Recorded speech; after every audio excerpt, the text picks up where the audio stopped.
నిజంగా నేను ఇందులో ఇన్వాల్వ్ అయి ఉంటే గిన నేను ఎక్కడికైనా రావడానికి సిద్ధం. నేను ఎక్కడ ఏ పోలీస్ గడపలైనా ఏ ఏమంటారు కోర్టు గడపైనా తొక్కడానికి సిద్ధం. ఇందులో నన్ను ఇన్వాల్వ్ అయినావు అని చెప్పి తేలిస్తే నేను ఏమన్నా చేయడానికి సిద్ధం. ఇన్వాల్వ్ కాలేదని తేలిస్తే మీరేం చేస్తారు? మీడియా మిత్రులు అందరూ కూడా, నేను మీడియా ఫ్యామిలీ నుంచి వచ్చాను, మీరందరూ ఏం చేస్తారు? నాకు మాట ఇవ్వాలి.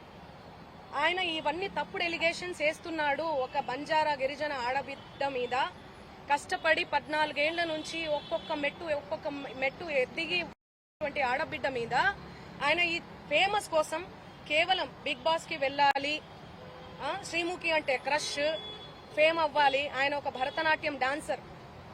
సో ఆ డాన్స్ అవన్నీ నేర్చుకొని ఉన్నాడు కాబట్టి ఆయనకి సినిమా పిచ్చి ఎక్కువ. దానివల్ల నా పేరు వాడుకొని ఆయన ఫేమ్ అవ్వాలని చెప్పి ప్రతి ఒక్క మీడియా గడప తొక్కి ప్రతి ఒక్కరికి అడిగి ఇంటర్వ్యూ తీసుకోండి అని చెప్పి లేనిపోని అలిగేషన్స్ అన్నీ కూడా నా మీద వేస్తున్నాడు. నిజంగా ఆ బాధితుల్ని చూస్తుంటే నాకే చాలా చాలా బాధ అనిపిస్తుంది. నాకేం సంబంధం ఉంది? ఈ చేతి నిండా పనులే ప్రజల ఆశీర్వాదాలతో, మీ అందరి ఆశీర్వాదాలతో ఈ రోజు మీడియా లేకపోతే నేను లేను. ఇండిపెండెంట్ గా ఎదిగిన దాన్ని నేను, మీ చేతులల్లో ఎదిగిన దాన్ని, మీ చేతులల్లో పెరిగిన దాన్ని నేను ఎందుకు చేస్తాను? నేను అక్కడి నుంచే కదా వచ్చాను. ఎక్కడి నుంచి అయితే వచ్చానో వాళ్ళ పొట్ట నేను కొడతానా? నిజంగా నేను బాధితుల తరపున గట్టిగా నిలబడుతున్నాను. ఎవరైతే నా పేరు యూజ్ చేసి చీట్ చేసి ఎవరైతే వాళ్ళ దగ్గర నుంచి డబ్బులు తీసుకున్నారో వాళ్ళని కంపల్సరీ కఠినంగా శిక్షించాలని నేను పోలీస్ శాఖను కానీ కోరుతున్నాను. సో మిగతా వివరాలన్నీ కూడా మా లాయర్ గారు మాట్లాడతారు. సుబ్బు గారి మీద ఇచ్చాం. సుబ్బు సిగపోగు పూర్తి ఆయన పేరు చూడండి. ఆయన పేరు మీద నేను కంప్లైంట్ ఇవ్వడానికి వచ్చాను. ఎక్స్టార్షన్ కంప్లైంట్ ఇచ్చాను ఆల్రెడీ. మేము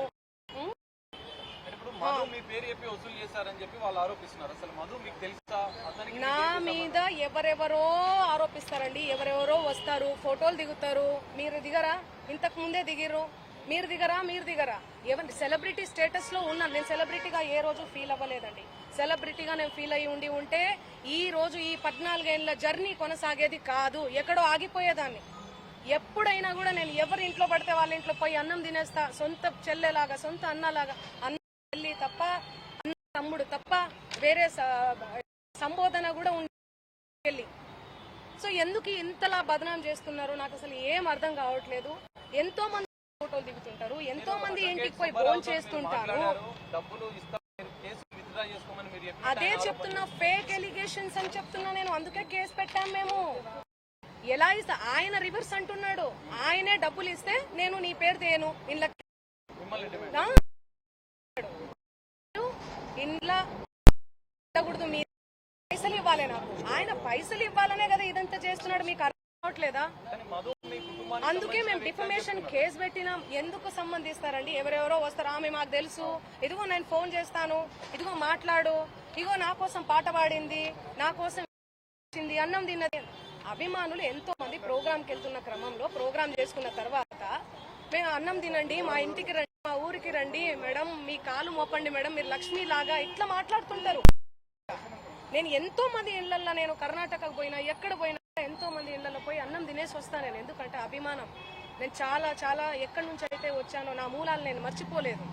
ఓకే, సో ఇవన్నీ కూడా ఫేక్ ఎలిగేషన్స్. నేను మళ్ళీ అవును, మా లాయర్ గారు మాట్లాడతారు. నేను ఇన్ని రోజులు మీడియా, నేను మీడియా 100-200 కోట్ల రూపాయలు అంటున్నారు. మీ పేరు చెప్పి వేరే వాళ్ళు ఎవరైనా వసూలు చేశారనుకుంటున్నారా? ఇప్పుడు నా పేరు చెప్పి ఎవరో వసూలు చేశారు, మాకేం తెలుస్తుందండి? ఆ కేసు ఆయన ఏమంటున్నాడు? ఎలా రెస్పాండ్ అవుతానండి నేను? ఇప్పుడు నా ప్రోగ్రామ్స్ అన్ని వదిలిపెట్టేసుకొని నేను రెస్పాండ్ అవ్వాలా? నిన్న కూడా కేసు పెట్టారు. నిన్న నేను ఇబ్రహీంపట్నంలో శ్రీదత్త కాలేజ్ లో నేను ప్రోగ్రామ్ చేయడం జరిగింది. అది వదిలేసుకొని నేను వచ్చి నేను సంజాయిసి ఇచ్చుకుంటా కూర్చోమంటారా నన్ను? చెప్పండి. ఎందుకు ఉంటారండి క్లోజ్ ఫ్రెండ్స్? మా బంజారా కమ్యూనిటీ వాళ్ళందరూ కూడా ఎందుకు? చాలా మంది ఉంటారండి. ఉస్మానియా యూనివర్సిటీ ఉన్నారు, కర్ణాటక యూనివర్సిటీ నుంచి ఉన్నారు. నా ఓన్ చేసుకుంటారు, మా అక్క అని చెప్పి. మా కమ్యూనిటీ వాళ్ళు, మేము కూడా మా కమ్యూనిటీ అని చెప్పి నేను కూడా ఫోన్ చేసుకొని అరే తమ్మి అనుకొని అది ఇది అనుకుంటా మా భాషలో మాట్లాడతాను నేను. మీరు కంప్లైంట్ ఇచ్చిన సుబ్బారావు మీద ఇప్పుడు పంజాగుట్ట కేసులో కంప్లైంట్ చేశారు, మీ మీద ఆరోపణలు చేస్తున్నారు. ఇప్పుడు నేను వసూలు చేసిన మధు మీద ఎందుకు కంప్లైంట్ చేస్తలేరు మీరు? నాకు డబ్బులు వసూలు చేశాడని నాకు తెలియదు కదండి. చెప్తున్నారు అవును చేసి పెడతాము, అందరి మీద పెడతాము. ఒక్కరు సిఐడి కేసు ఉంది వాళ్ళ మీద, సిఐడిలో ఉంది ఆ కేసు. 1 year అవుతుందండి. చూపి అన్న చూపి 2025. మీరు అవన్నీ తెలుసుకోరా? నాకు అర్థం కాదు. టకాటకని పెట్టేస్తే నా ఫ్యామిలీ ఏమైపోవాలి, మా నాన్న ఏమైపోవాలి, మా అమ్మ ఏమైపోవాలి? కొంచెం అన్నా మీరు ఆలోచించాలి కదా ముందు వెనక. నేను అలా చేస్తానా? నేను ఎన్ని పాటలు చేస్తున్నా, ఎవ్రీ ఇయర్ పాటలు. కట్టలు లెక్క పెడుతున్నా మీ తమ్ముడు వీడియో కూడా వైరల్. అది మా తమ్ముడు కాదు, అదే చెప్తున్నా నేను. మా తమ్ముడు కాదు, ఎవరు ఆయన? మా తమ్ముడు ఫోటో చూపియాలనా? నేను మా తమ్ముడిని చూపియాలనా? ఫోటో చూడండి, నా ఇన్స్టాలో ఉంటది, అన్ని దగ్గర ఉన్నాయి. తమ్ముడికి మధు కూడా ఎలాంటి సంబంధం లేదంట. సంబంధం అంటే ఫ్రెండ్షిప్ ఉంటదండి. హాయ్ అంటే హాయ్, బాయ్ అంటే బాయ్. వాళ్ళు ప్రోగ్రామ్ కానీ వచ్చిర్రు, తీజ్ ప్రోగ్రామ్ జరుగుతుంది, సేవాలాల్ ప్రోగ్రామ్ ఉంటది, ప్రోగ్రామ్ కానీ వచ్చిర్రు. ఆ బంజారా కమ్యూనిటీకి సంబంధించినటువంటి వ్యవహారాలు, ప్రోగ్రామ్స్ ఏవైతే ఉంటాయో అవన్నీ మా తమ్ముడు చూసుకుంటాడు. మిగతా తెలుగు ప్రోగ్రామ్స్, కర్ణాటక కన్నడ ప్రోగ్రామ్స్ ఏమైతే ఉన్నాయో అవన్నీ నా మేనేజర్ చూసుకుంటాడు. సో అది నా ఎంతో మంది వస్తుంటారు. ఇప్పుడు నా పేరు చెప్పి వాళ్ళు వసూలు చేసుకునే నాకేం తెలుసు? నేనేమన్నా రోబోనా, లేకపోతే దేవుణ్ణా, దేవతనా? లేకపోతే నేను చూసుకుంటూ కూర్చోనికి ఎవరెవరు నా పేరు మీద ఏం చేస్తున్నారని చెప్పనీకి?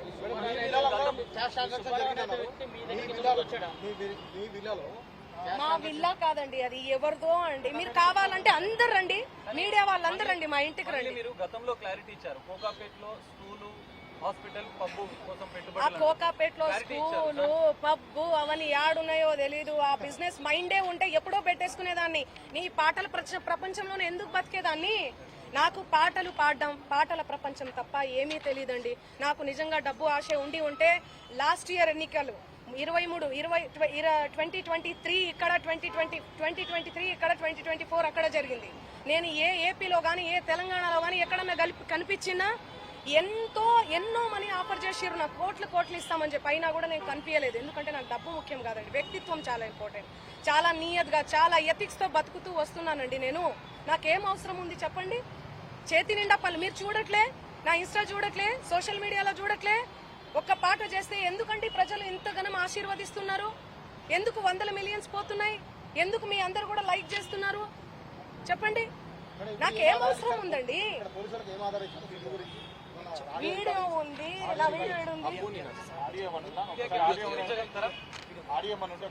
ఇదిగో మా తమ్ముడు ఈయన. ఆ ఫోటోలో, ఆ కట్టల ఎంచే ఫోటోలో ఎవరున్నారండి? వీడియోలో కట్టలు పైసలు ఎంచే వీడియోలో ఎవరున్నారు? ఈ ముఖం ఉందా?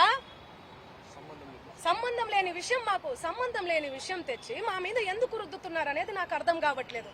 సెన్సిటివ్ మ్యాటర్ అండి ఇది. కొంచెం ఆచి తూచి వెరిఫికేషన్ చేసుకొని మీరు వేయాలి మీడియాలో, సోషల్ మీడియాలో కానీ, మీడియాలో కానీ. దయచేసి చెప్తున్నా, నేను మళ్ళీ చెప్తున్నా, తనది గిన నాది గిన ఇందులో ఇన్వాల్వ్మెంట్ ఉంది అంటే మీరు ఎక్కడికన్నా రమ్మని చెప్పండి, నేను సిద్ధం. మీడియా మిత్రులందరికీ కూడా చెప్తున్నా, నాది ఇన్వాల్వ్మెంట్ లేదు ఈ కేసులో అని అంటే గిన మీరు ఆ సుబ్బు అనే అడ్వకేట్ ని మీరు ఏం చేస్తారనేది నాకు మాట ఇవ్వాలి. సిద్ధమా? దానికి చెప్పండి, సిద్ధమా? చెప్పండి. మీరు ఇంతగనం నన్ను క్షోభ పెట్టాడు కదా, ఇంతగనం నన్ను హరాస్ చేస్తున్నారు కదా, ఎక్కడ చూడు మంగ్లీ. మంచి విషయాలు ఎక్కడా స్క్రోల్ చేయరు. ఈ విషయాలు, ఈ నెగటివిటీని ఎందుకు ఇంత సెన్సేషనల్? మీరు మీడియాను అస్సలు తప్పు పట్టలే. మీడియా అదే చెప్తున్నా. నేను ఏమని చెప్పా? మీడియా ఫ్యామిలీ నుంచి వచ్చా అని చెప్పానా? అదే చెప్తున్నా నేను. మీ పేరేం పేరు? సాగర్ గారు. నేను అదే చెప్తున్నా, మీడియా ఫ్యామిలీ నుంచి వచ్చాను సాగర్ గారు. ఇన్స్టాగ్రామ్ లో ఆ రీల్స్ అవన్నీ మీ చెల్లి మీదనో మీ అక్క మీదనో వస్తే మీరు ఎంత బాధపడతారు? నేను అదే చెప్తున్నా. మీడియా నుంచి ఒక్కొక్క మెట్టెక్కి సింగర్ గా ఇంత డెవలప్ అయ్యారు కదా, మిమ్మల్ని ఎందుకు టార్గెట్ చేస్తున్నారు? అది మీరు చెప్పాలి. మీరు ఏమనుకుంటున్నారు దానికి సంబంధించి? నాకు తెలియదు అది. ఎందుకంటే నేను మీడియాలో వచ్చి ఇంటర్వ్యూలు ఇస్తలేనను, మరి ఏమో నాకైతే తెలియదు. ఎందుకంటే నా పని చెప్తుంది, నేను పని చేసుకుంటూ వెళ్తున్నా, నేను పాటలు చేసుకుంటా. ఆయన అదే చెప్తున్నాను కదండి, బిగ్ బాస్ కోసం, ఫేమస్ కోసం అని చెప్తున్నాం కదా. ఆయన కేవలం ఫేమస్ అవ్వాలి, ఫేమస్ అయ్యే దానికోసమే ఇదంతా చేస్తున్నాడు. ఆయన మాటలు మీరు చూడండి. నెక్స్ట్ ఇయర్ బిగ్ బాస్ వస్తే నేను వెళ్తాను. శ్రీముఖి అంటే నాకు క్రష్. నాతో మాట్లాడేటప్పుడు కూడా మీతో ఫ్రెండ్షిప్ చేసుకుందామంటే మీరేంది అరగంటగా మాట్లాడుతున్నారంటే, అవును కేసు పెడతాము అంటే అరగంటగా మాట్లాడకుండా ఎందుకు మాట్లాడతారండి? నేను తప్పు చేయని దాన్ని తప్పు చేయకుండా ఎవరైనా మాట్లాడతారు. మంగ్లీ సంభాషణ నేను మీకు వీడియో చూపిస్తాను, ఆగండి, జరిగింది సంభాషణ చూడండి ఎలా మాట్లాడుతున్నారు, ఎట్లా డిమాండ్ చేస్తున్నారు చూడండి. ఇంతే సౌండ్ అండి ఇది. చూడండి, మేమన్నా ఆకాశం నుంచి ఊడిపడ్డావా? నడుమంతపు సిరియా ఇదంతా ఇంత వల్గర్ లాంగ్వేజా? ఇంత సోకులు ఎందుకు పడతారు మీరు? ఎలా వస్తానండి? నేను అదే చెప్తున్నా, పనులు ఉన్నాయండి, నాకు ప్రోగ్రామ్స్ ఉన్నాయి. కర్ణాటక పోయినాను నిన్ననే, నేను శ్రీదత్త యూనివర్సిటీలో కాలేజ్లో ప్రోగ్రామ్ కూడా చేశాను. మీరు చూడండి నా అప్డేట్స్ దయచేసి చూడండి. ఇన్స్టాలో నేను పోస్ట్ కూడా పెట్టడం జరిగింది. దీనికి నాకు ఏ సంబంధం లేదు. బాధితులకు దయచేసి పోలీస్ శాఖ వారు న్యాయం చేయండి. నేను బాధితులకు అండగా ఉంటారా? ఖచ్చితంగా ఉంటా, ఖచ్చితంగా ఉంటా. నేను బాధితుల తరఫున చేయబోతున్నాము, లీగల్ గా వెళ్తున్నామండి మేమంతా. మా లాయర్ గారు మాట్లాడతారు. నేను ఇప్పటి వరకు మాట్లాడాను కదా, మాట్లాడండి లాయర్ గారు. చెప్పండి, మీరు ఏమని కంప్లైంట్ ఏమని ఇచ్చారు? మీడియా మిత్రులు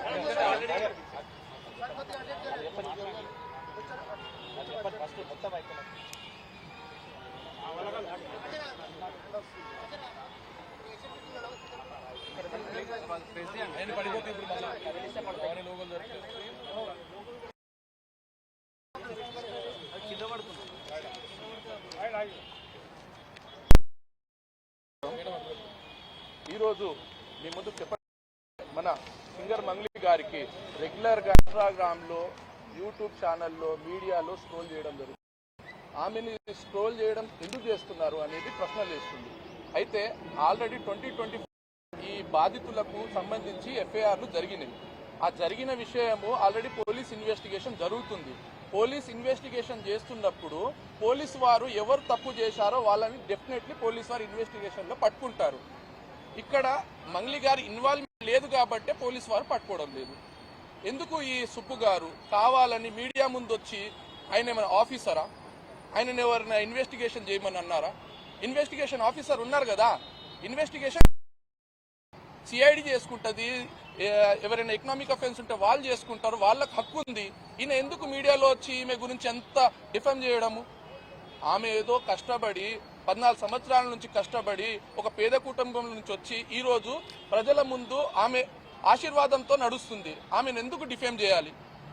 ఈరోజు కంప్లైంట్ చేయడానికి కారణం ఏంటంటే, ఆల్రెడీ మన సుబ్బు గారి పైన ఆల్రెడీ మనం నోటీస్ ఇవ్వడం జరిగింది. ఆయన సత్తుపల్లిలో ఉంటారని చెప్పారు. నోటీసు రిటర్న్ అయింది. ఆయన అడ్రస్ అది కాదు. నిన్న ఒక ఫేక్ కంప్లైంట్ రాసిండు. ఏమని? దాంట్లో అడ్రస్ ఏమో చేంజ్ ఉంది. ఆయన డిఫరెంట్ అడ్రస్లో ఉంటాడు. ఆయన ఎలా నోటీస్ ఇవ్వాలి? రిటర్న్ వచ్చింది. అదేవిధంగా ఆయన పర్సనల్ నోటీస్ ఇవ్వడం జరిగింది, వాట్సాప్లో ఇవ్వడం జరిగింది. ఆయన పైన డిఫమేషన్ కేసు వేయడం జరిగింది.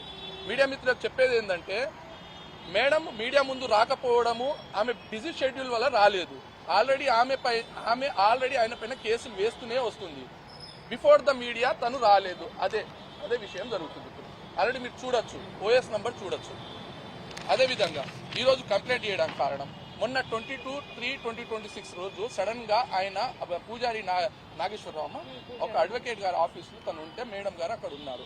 ఆ విషయంలో ఈ కంప్లైంట్ ఆయన 10 లక్షలు డిమాండ్ చేశారంట యూట్యూబ్ లో నుంచి, అదేవిధంగా ఈ ఇన్స్టాగ్రామ్ లో నుంచి. తన ఏదైతే వీడియోని అన్ని తీసేస్తానమ్మా, నేను ఈ రోజు నుంచి నేను రాను అని అంటే తను ఇవ్వనని చెప్పింది, ఇగ్నోర్ చేసింది. రాగానే ఫేక్ వేసేశారు. అరే ఆమెకు వేసేది ఉంటే అదే రోజు వస్తుండే కంప్లైంట్ వేస్తుండే. ఎందుకు వేయలేదు? ఆమె బిజీ షెడ్యూల్లో ఉండడం వల్ల వేయలేదు. ఆమె దగ్గర వీడియో ఉంది. ఆయన వచ్చి ఆడ మీటింగ్లో ఆయన మేడంతో మీటింగ్ కూర్చోవడం అవసరం ఏముంది చెప్పండి? అంటే ఆయన ఏదో ఎక్స్పెక్టేషన్లో ఉన్నాడు కాబట్టి మేడంతో మీటింగ్ కూర్చుంటున్నాడు. ఆయన అవసరం ఏముంది? ఆయన బాధితులకు న్యాయం చేయాలి కాబట్టి పోలీస్ స్టేషన్ తిరిగి రాదు. నువ్వు డైరెక్ట్ మీడియా ముందు వచ్చి ఎందుకు న్యూసెన్స్ చేస్తున్నావు? మేడంతో డిఫేమ్ ఎందుకు చేస్తున్నావు? దయచేసి మీడియా మిత్రులకు చెప్పేది ఏంటంటే, ఆయన డిఫేమ్ చేస్తున్నాడు. ఒక మేడం గారు ఎదుగుతున్న జీవితాన్ని తను ఆపడానికి ప్రయత్నం చేస్తున్నాడు. ఆయన ఏదో బిగ్ బాస్ వెళ్దామని ఒక మీడియాలో చెప్పిండు ఆల్రెడీ. కాబట్టి అలాంటి వ్యక్తులకు కొంచెము మూమెంట్ ఇవ్వకండి అని కోరుతున్నాను. అంటే మీరు బాధపడదు, మీడియా కూడా 100% మీకు సపోర్ట్ చేస్తుంది. అంటే ఈ విషయంలో మీరు కొంత క్లారిటీ ఇవ్వాలన్న ఉద్దేశం. సో మీ అభిమానులకు ఒక్కటే పోలీస్ డిపార్ట్మెంట్ కు మీరు రిక్వెస్ట్ చేస్తారు? నేను మీడియా మిత్రులకు నేను ఒకటే కోరుకుంటున్నా, దయచేసి ముందు వెనక వెరిఫికేషన్ చేసుకొని పోలీసు వాళ్ళని అందరినీ కూడా అడిగి, దయచేసి నేను సోషల్ మీడియా నుంచి వచ్చా, నేను సోషల్ మీడియానే నాదే నాకు శాపంగా మారుతుందని నేను ఏ రోజు కూడా అనుకోలేదు. నేను ఒక ఆడపిల్లని, దయచేసి చెప్తున్నా, ఇందులో నా ఇన్వాల్వ్మెంట్ ఉంటే మళ్ళీ చెప్తున్నా, మీరు ఏం చేసినా నేను పడ్డానికి సిద్ధం, నేను ఎక్కడికైనా వస్తాను. కానీ అనవసరంగా నన్ను దయచేసి బ్లేమ్ చేయకండి ముందు వెనక తెలుసుకోకుండా.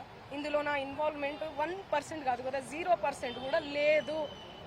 ఆయన జస్ట్ ఫేమస్ అవ్వడం కోసమే నాతో మాట్లాడాడు కూడా, నువ్వు వస్తేనే నేను మాట్లాడతాను అని చెప్పి ప్రతి ఒక్కరిని కూడా ఆయన అట్లనే అప్రోచ్ అవుతున్నారు. సెలబ్రిటీస్ని నేను కనుక్కున్నాను కూడా, ప్రతి ఒక్క సెలబ్రిటీ ఇదే చెప్తున్నారు.